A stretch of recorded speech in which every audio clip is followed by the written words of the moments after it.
Hello Udemy, I am Shazad Ahmed from Shakesy.com and welcome in lecture number 6. Today we are going to discuss about the comments, why you need to add the comments in your script or in your files. First of all, JavaScript comments can be used to explain your JavaScript code first of all.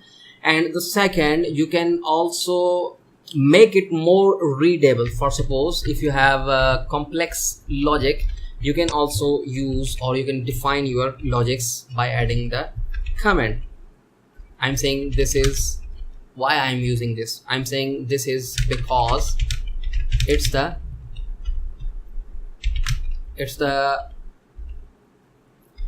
fetching values from database or like this. So that's why you are adding the comments. How can you add? If you are adding the comments like this, two backslash brackets, as you can see, this is forward and this is backslash. Okay, two brackets, and now you can add your comments. So x variables, for suppose variable here, and for suppose I'm adding y variable here, y variable here.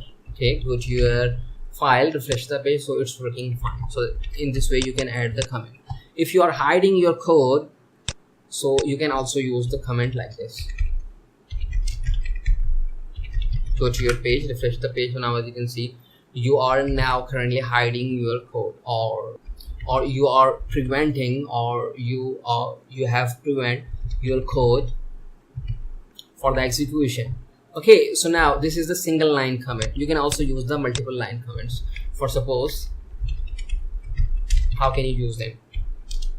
Slash asterisk sign, and you are ending your comment here, asterisk sign and slash. So this is the multiple line comment.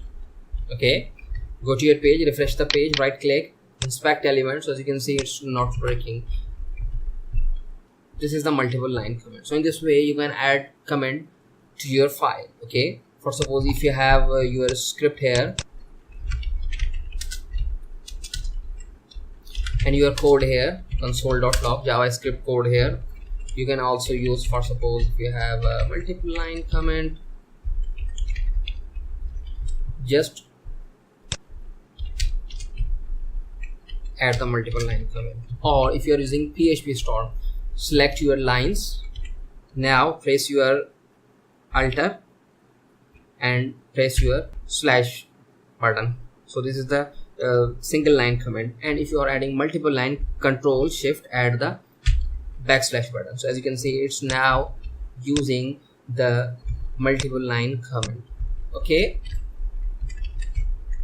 so I think this is enough for today. In the next lecture we are going to cover some other basic topics related with JavaScript. So thank you for watching.